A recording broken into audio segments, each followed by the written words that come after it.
स्वागत है आप सभी का हमारे इंटरव्यू सीरीज लॉकडाउन इकोनॉमी पे। थिंक टैंक ऑल्टर कॉन्टैक्ट द्वारा एक लाभ निरपेक्ष पहल है जो छोटे व्यवसायी और स्वयं नियोजित पेशेवरों को इस महामारी की चुनौतियों से उभरने और अर्थव्यवस्था को पूर्ण सक्रिय करने में मदद करता है। नमस्ते, मेरा नाम नीतू घोष है और आज हमारे इंटरव्यू सीरीज में गेस्ट है मिस ललिता सेजवाल। इनका दिल्ली में ब्यूटी पार्लर है। आइए जानते हैं इनके पार्लर के बारे में। स्वागत है मिस तेजवाल हमारे इंटरव्यू सीरीज लॉकडाउन इकोनॉमी पे। कैसे हैं आप? मैं बहुत बढ़िया हूँ। पहले तो सबसे पहले नमस्कार। नमस्ते। तो मेरा नाम है ललिता सेजवाल और मेरे सैलून का नाम है एलिगेंट ब्यूटी पॉइंट और मैं दिल्ली में नियर बाय हौज खास हूँ। तो मिस तेजवाल, आप हमारे व्यूअर्स को बताएं आप अपने पार्लर में किस किस टाइप की सर्विसेज देते हैं, सो दैट जो हमारे व्यूअर्स देख रहे हैं वो आपसे कनेक्ट हो पाए। मेरे सैलून में हेड टू टो सारी सर्विसेज है। नेल्स, हेयर, ब्यूटी, मेकअप, सब कुछ होता है। तो आप जो भी सर्विस लेना चाहें आप आके ले सकते हैं। बहुत रीजनेबल है और सर्विस भी बेस्ट दी जाती है। जो सर्विस आपको गीतांजलि या लुक्स जैसे सैलून्स में दी जाती है वो सर्विस मैं अपने छोटे से सैलून में प्रोवाइड करवाती हूँ। तो मिस तेजवाल ये बताएं, अगर हमारे व्यूअर्स देख रहे हैं और आपसे कांटेक्ट करना चाहें तो कैसे आपसे कांटेक्ट कर पाएंगे? क्या आपका कोई फेसबुक या इंस्टाग्राम में पेज है या आपका कोई वेबसाइट है आपके सैलून के नाम पर? हाँ जी, मेरा फेसबुक पे भी पेज है, इंस्टाग्राम पे भी पेज है। और आप मेरे सैलून को अगर गूगल पे सर्च करोगे तो एलिगेंट ब्यूटी पॉइंट के नाम से गूगल पर भी मेरा सैलून है, तो वहां से भी आप मुझे कांटेक्ट कर सकते हो। ओके। तो मिस सेजवाल, आप थोड़ा और बताएं अपने बिजनेस के बारे में। मतलब आपने ये बिजनेस कब स्टार्ट किया था? आपके साथ कितने लोग हैं, कितने एम्प्लॉइज है, या आप इसको सिंगल हैंडेडली संभाल रही हैं? नहीं, मैं सिंगल हैंडेड नहीं संभाल रही हूँ। मेरे सैलून में 3 स्टाफ हैं और मैंने 2017 में ये कोर्स स्टार्ट किया था। एक्चुअली मुझे मेकअप में बहुत इंटरेस्ट था, तो इससे पहले मैं टीचर थी, प्राइमरी स्कूल में पढ़ाती थी। उसके बाद मुझे लगा कि नहीं, मुझे कुछ चेंज करना है। तो वो चेंज करने के लिए मुझे मेकअप में इंटरेस्ट था, तो मैंने कहा नहीं, मैं चलो मेकअप ज्वाइन कर लेती हूँ। तो मैंने मेकअप सीखा, मुझे बहुत इंटरेस्ट आया। तो मेकअप बिना हेयर स्टाइल के तो मेकअप की कोई वैल्यू ही नहीं है। तो मैंने कहा नहीं, अब हेयर स्टाइल भी सीख लिया जाए, जब इतनी मेहनत कर ही रहे हैं तो। फिर हेयर स्टाइल सीखा। उसके बाद माइंड में आया कि नहीं, फ्यूचर में अपना सैलून खोलना है। तो जब आप सैलून खोलने के बारे में सोच रहे हैं तो वहां पे ये होता है, अपने स्टाफ तो रखना है बट आपको खुद को भी नॉलेज होना बहुत इम्पोर्टेंट है। तो उस नॉलेज को गेन करने के लिए मैंने पूरा basic to advance hair, makeup, nails सारा कोर्स कर लिया। तो उसके बाद से मैंने अगस्त 2018 में अपना छोटा सा सेटअप किया। वहां पे मैंने शुरुआत की थी एक लड़की के साथ। तो शुरू में तो बिल्कुल क्लाइंट नहीं आते थे, 4-5 महीने तो बिल्कुल ऐसे ही होता था कि काश कोई आ जाए। क्योंकि क्लाइंट भी डरते हैं ना, क्लाइंट को भी ये हो रखा था कि यार नया सैलून है, पता नहीं कैसे लोग होंगे, क्या होगा। क्योंकि मेरी बाद में जब क्लाइंट से बातें होती थी तो क्लाइंट ये चीज बोलते थे कि यार हम ना सामने से तो निकल जाते थे, हमने देखा भी था कि यहाँ पे सैलून खुला हुआ है, बट थोड़ा सा होता है ना कि पता नहीं कैसे करते होंगे, कहीं हमारी स्किन खराब कर दे, हमारे बाल खराब कर दे। या एक सबसे ज्यादा जो सैलून में क्लाइंट होता है वो आईब्रो का होता है, और आईब्रो में पैसे भी कम लगते हैं और देखा जाए तो मेहनत बहुत ज्यादा होती है। कि क्लाइंट का एक भी बाल हम्म। अगर इधर से उधर चला गया तो उनकी पूरे फेस की लुक खराब हो जाती है। तो क्लाइंट भी बहुत डरता है नए सैलून में जाने से पहले। बट धीरे धीरे क्लाइंट आने लगे, स्टाफ 1 से 2 हुआ, 2 से 3 हुए।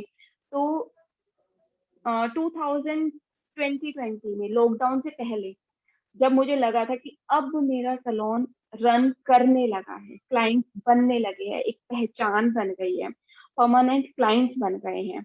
और एकदम से हुआ कि 22 मार्च को एक दिन का लॉकडाउन है।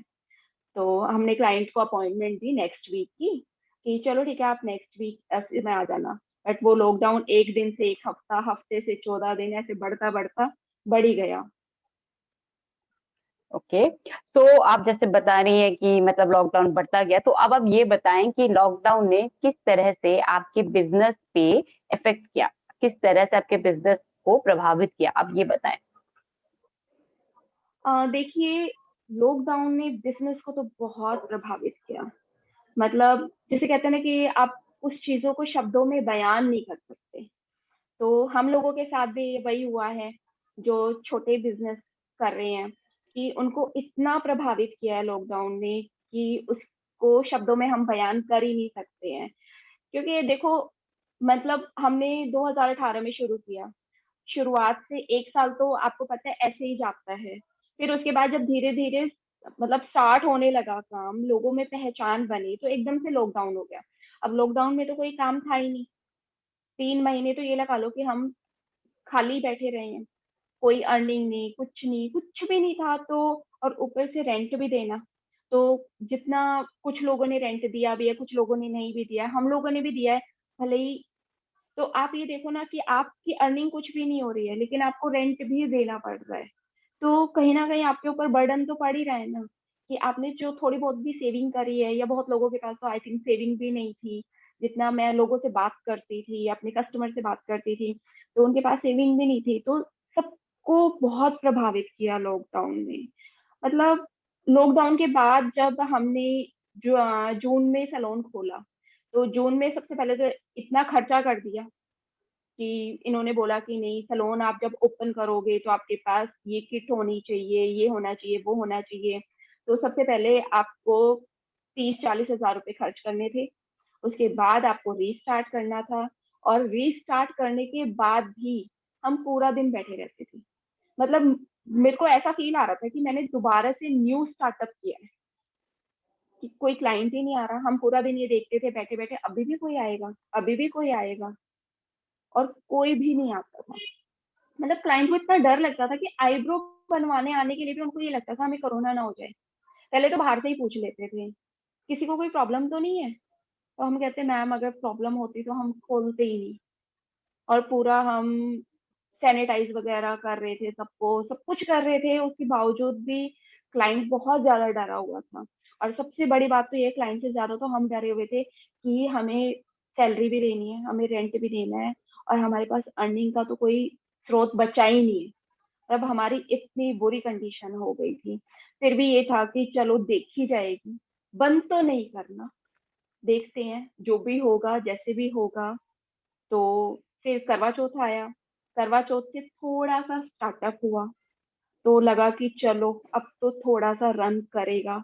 बट फिर इन्होंने शादियों में कि 50 बंदे ही आएँगे, तो जो ब्राइडल भी आ रही थी ना, वो भी सिर्फ पार्टी मेकअप ही करा रही थी कि नहीं पार्टी मेकअप कर दो, ₹1000 वाला वो भी, उससे ज़्यादा नहीं करवाना हमें। तो आप ये लगाओ कि जिस चीज़ से अर्निंग होनी है, वही लोग नहीं करा रहे हैं। मेरे कई क्लाइंट ने तो अपने आप पे लाइनर लगाया, फाउंडेशन लगाया, लिपस्टिक लगाया और अपनी शादी कर ली। तो बिज़नेस तो एक तरह से ठप ही हो गया।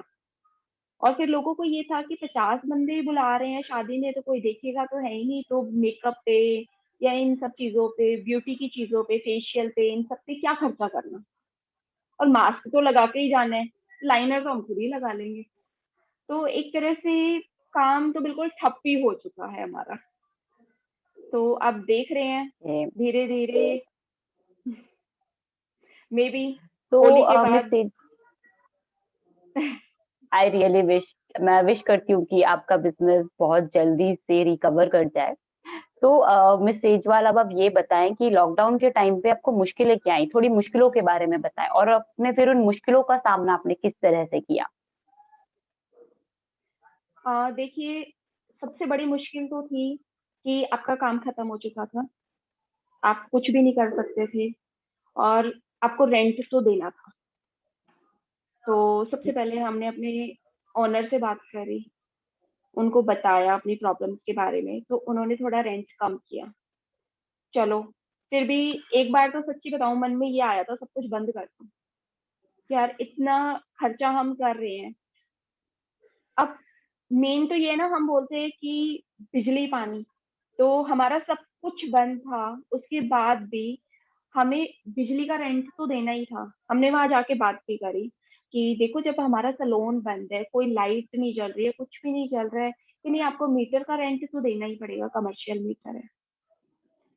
तो उसका रेंट प्लस जो सैलून का जो भी हमें रेंट देना पड़ रहा था वो तो हमारी पॉकेट से ही जा रहा था ना।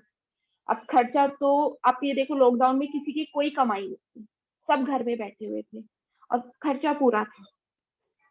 तो फिर भी हमने, मेरे हस्बैंड ने भी मेरा बहुत सपोर्ट किया, फैमिली ने पूरा सपोर्ट किया कि नहीं कोई बात नहीं, हम जैसे तैसे मैनेज करेंगे, तुम बंद मत करो, हम रेंट का भी मैनेज करेंगे, हम बाकी सब चीजें भी देखेंगे, बट अभी बंद मत करो, देखते हैं क्या होगा। तो मैंने फिर मैंने कहा चलो ठीक है देखते हैं दो। तो इस तरह से मैंने बंद नहीं किया। मेरे क्लाइंट मुझसे कांटेक्ट करते थे लॉकडाउन में, तो मैं उनको सजेस्ट कर देती थी कि अगर कोई केमिस्ट है आसपास तो वहां से ये कलर ले लो, आप टचअप कर लो, क्योंकि देखो आईब्रो क्लाइंट अपने आप नहीं बना सकता है, तो आईब्रो की तो क्लाइंट को बहुत ज्यादा दिक्कत हो रही थी। बट हाँ, जितना भी क्लाइंट को होता था कि मैं फेस के लिए अगर कुछ एडवाइस कर सकती हूँ, और टचअप के लिए, क्योंकि ज्यादातर आजकल सबको प्रॉब्लम हो रही है ग्रे हेयर की, और क्लाइंट बिल्कुल भी नहीं चाहता कि वो भले ही घर में है लेकिन अपने आप को, कहते हैं ना कि अगर आपके ग्रे हेयर हो जाते हैं तो आप अपनी उम्र से 8-10 साल बड़े लगते हैं। तो ये तो कोई भी नहीं देखना चाहेगा, भले ही हमें कोई देख रहा हो नहीं देख रहा हो, फिर भी हम ये चाहते हैं यार छोटे तो लगे। तो वो ग्रे हाँ। हेयर की प्रॉब्लम हर क्लाइंट को हो रही थी, तो उनको हमने फोन पे ही सजेस्ट किया। जिसका हमें सबसे बड़ा नुकसान ये हुआ कि हमने फोन पे तो सजेस्ट कर दिया, अब लॉकडाउन खत्म भी हुआ, सैलून ओपन भी हुए, क्लाइंट आने भी लगे धीरे धीरे एक एक करके, बट टचअप वाले क्लाइंट तो खत्म ही हो गए। उन्होंने बोला जब वहां पे टचअप कराएंगे तुम घर पे ही नहीं करा लेते। तो ये सब चीजों की मतलब, एक तरह से हमारे क्लाइंट जो 100% क्लाइंट थे, उनमें से खाली 20% क्लाइंट आ रहे हैं हमारे पास। तो 80% क्लाइंट तो हमारा बिल्कुल खत्म ही हो गया। तो ये तो हमारा सबसे बड़ा नुकसान हुआ कि हमारी अर्निंग जो थी वो बिल्कुल, ये लगा लो कि 100 में से बस 10% आ रही थी, 90% बिल्कुल खत्म हो चुकी थी। ओके। तो अब मिस तेजवाल थोड़ा सा और बताएं कस्टमर्स के बारे में, अभी आपके कस्टमर्स कैसा कर रहे हैं, और अपने कॉम्पिटिटर्स के बारे में भी बताएं, आपके कॉम्पिटिटर्स कैसा कर रहे हैं। ओके। मेरी कस्टमर खैर जो अब न्यू कस्टमर बने हैं वो बहुत अच्छे हैं, और अब कस्टमर भी कोविड-19 से थोड़ा सा डरना खत्म करने लगे हैं कि नहीं कोई नहीं, जस्ट वायरल होगा भी तो देख लेंगे, कोई टेंशन नहीं है। तो कस्टमर अब अपने आप को इस चीज से बाहर निकालने लगे हैं, आने लगे हैं, उनका डर काफी हद तक खत्म हो गया है। तो मैं बोलूंगी कि 95% क्लाइंट अब कोविड-19 के डर से बाहर आ चुके हैं। हाँ, 5% क्लाइंट अभी हैं जिनको थोड़ा सा डर लगता है, तो उनको भी हम हैंडल कर ही लेते हैं कि चलो कोई नहीं यार, हम सैनिटाइज तो कर ही रहे हैं सारी चीजों को, तो कोई प्रॉब्लम तो है ही नहीं। तो वो भी थोड़ा थोड़ा सा, कहते हैं ना कि जो लोग अभी बिल्कुल ही बाहर नहीं निकले हैं उनको तो अभी थोड़ा सा डर है। और रही बात कॉम्पिटिटर की, तो कॉम्पिटिटर में तो वो हाल हो गया है कि फ्री सेवा टाइप में हो गया है कि अच्छा मेरे को अपने सैलून में लोगों को बुलाना है, आप ऐसा पैकेज निकालो जिसमें 1500 में आप हेयर स्पा भी कर दो, वैक्सिंग भी कर दो, आप फेशियल भी कर दो, और आप मैनी पैडी भी कर दो, मतलब आप सारी सर्विसेज दे रहे हो ओनली 1500 में। तो मुझे लगता है कहीं ना कहीं हमारे सैलून का जो एक वैल्यू थी वो घट रही है, कि महंगाई तो बढ़ती जा रही है लेकिन जो सर्विसेज है सैलून की वो बहुत ज्यादा सस्ती होती जा रही है। मतलब फ्री के बराबर आप सर्विस दे रहे हो, तो उसमें आप कैसे तो रेंट निकालोगे, कैसे आप स्टाफ का खर्चा निकालोगे। तो और खर्चे तो आपको पता है कि सैलून में प्रोडक्ट हुआ, बिजली पानी हुआ, कितने खर्चे हो जाते हैं। तो अगर इतना सस्ता हर कोई निकालने लगेगा तो मुझे नहीं समझ में आता कि आप अपने सैलून का पूरा खर्चा कैसे निकाल पाओगे। आप अपना तो सोचो आप क्या कमा रहे हो क्या नहीं कमा रहे हो, बट सबसे पहले तो आपको सैलून का पूरा खर्चा निकालना है ना। तो उस चीज में दिक्कत हो रही है। फिर ये होता है, मैं सिर्फ यही कोशिश कर रही हूँ कि सैलून में मैं चाहे मैं रेट बढ़ाऊं चाहे मैं नहीं बढ़ाऊं, बट मैं अपने क्लाइंट को अट्रैक्ट करने के लिए उनको बेस्ट सर्विस दे रही हूँ। मेरे पास जितने भी क्लाइंट आते हैं वो सिर्फ इसलिए आते हैं कि उनको मेरे ऊपर विश्वास है कि मैं सर्विस अच्छी दूंगी। जो प्रोडक्ट मैं उनको यूज करती हूँ उनके ऊपर, वो बाकायदा उनके पास रख के उनको दिखा के देती हूँ। अगर वो फेशियल के बीच में भी अपनी आंख खोल के प्रोडक्ट को देखे तो मुझे कोई प्रॉब्लम नहीं है, मैं कहती हूँ आप देखो। तो जो मेरी लॉयल्टी है, तो मेरे क्लाइंट जो है वो उससे बन रहे हैं कि नहीं, यहाँ पे जब मैं जाती हूँ तो यहाँ पे जो प्रोडक्ट ये बोलते हैं वो वही यूज करते हैं, जो सर्विस दी जाती है वो बहुत अच्छी दी जाती है। तो इसी से मेरे क्लाइंट अट्रैक्ट होकर मेरे पास आते हैं। तो मिस सेजवाल, आप ये बताएं कि अभी आपका बिजनेस कैसा जा रहा है और आपने क्या सोचा है आने वाले महीनों में अपने बिजनेस को बढ़ाने के लिए? अभी तो मेरा बिजनेस 50% ग्रो कर चुका है। तो मैं कहती हूँ कि ठीक है, लॉकडाउन के बाद इतना सब कुछ सफर करने के बाद अगर थोड़ा सा भी ग्रो किया है तो उसमें मैं बहुत खुश हूँ। और मैं हमेशा पॉजिटिव रहती हूँ, सच बताऊँ तो। और संदीप महेश्वरी जी को मैं बहुत सुनती हूँ, तो उनसे इंस्पायर्ड भी बहुत ज्यादा हूँ। तो मुझे लगता है पॉजिटिव रहने में कोई बुराई नहीं है। बिल्कुल, तो बिल्कुल अभी सही मैंने कह रहे आने वाले आने वाले टाइम के लिए जो मैंने सोचा है, मैंने अभी रिसेंटली शेरिल कंपनी ज्वाइन की है फेशियल प्रोडक्ट्स के लिए। तो उनके यहाँ से जो स्किन एक्सपर्ट्स हैं, उनका मैंने अपने यहाँ पे प्रोग्राम रखवाया था। वो मेरे यहाँ पे आए थे और उन्होंने फ्री कंसल्टेशन की थी मेरे क्लाइंट के साथ, उनकी स्किन को देख के कि उनकी स्किन कैसी है, उस पर वो क्या प्रोडक्ट यूज कर सकते हैं, कौन सा फेशियल ले सकते हैं, तो ताकि क्लाइंट अट्रैक्ट और वो हमारे पास आए। तो ये मेरी थोड़ी सी प्लानिंग्स है कि मैं और बहुत बढ़िया वाले जो प्रोफेशनल प्रोडक्ट्स होते हैं उनके साथ जुड़ूं, उन कंपनी के साथ जुड़ूं, वो कंपनी मुझे हेल्प करे थोड़ा सा, ताकि मैं अपने क्लाइंट्स पे और भी ज्यादा अच्छा वर्क कर सकूं। हैं। ये सुनकर बहुत अच्छा लगा।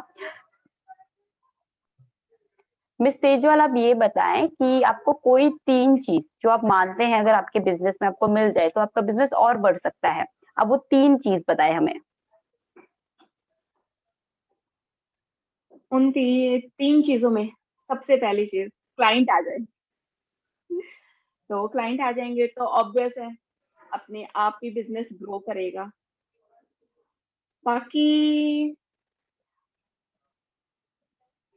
वही है कि मैं अपने बिजनेस को बढ़ाने के लिए सोच रही हूँ, जैसे जैसे क्लाइंट आएंगे मेरा बिजनेस बढ़ेगा, तो मैं अपने सलोन को, जो कि अभी काफी छोटा है, तो उसे बिग करने की पूरी तैयारी में हूँ कि मेरा सलोन भी एक बहुत बड़ा सा सलोन बन जाए, जहाँ पे क्लाइंट कंफर्टेबल हो, आराम से आ सके। क्योंकि अभी हमारे पास सिर्फ 2 ही चेयर्स हैं ब्यूटी के लिए, तो 2 चेयर है, 2 बेड है। तो मैं उसको अभी बढ़ाने के उसमें हूँ कि मैं बढ़ाना चाहती हूँ कि मेरा सलोन थोड़ा बड़ा हो जाए और लोगों को और भी कंफर्टेबल फील हो। क्योंकि लोगों की मेंटेलिटी क्या होती है कि हमें आईब्रो तो करानी है छोटे सलोन में क्योंकि वो सस्ती होती है, लेकिन अगर हमें फेशियल लेना है तो हम जाएंगे बड़े सलोन में, लाइक गीतांजलि। क्योंकि अभी मेरे पास एक क्लाइंट आई थी, तो ऐसे हम बात कर रहे थे कि वो आईब्रो के लिए ही आई थी, तो बात करते करते मैंने कहा, फेशियल वेशियल लेते हो? कहती है हाँ बिल्कुल लेती हूँ। मैंने कहा कहाँ पे लेते हो? मैं गीतांजलि में लेती हूँ। अच्छा गीतांजलि में लेते हो? तो वहां पे मतलब लोगों को ये लगता है कि बड़े सलोन में ना सर्विस बहुत अच्छी दी जाती है, और जो मुझे क्लाइंट से पता चला, और छोटे सलोन पे पता नहीं क्या प्रोडक्ट यूज करते होंगे क्या नहीं करते होंगे, तो अभी लोगों को ना छोटे सलोन से ज्यादा विश्वास नहीं है।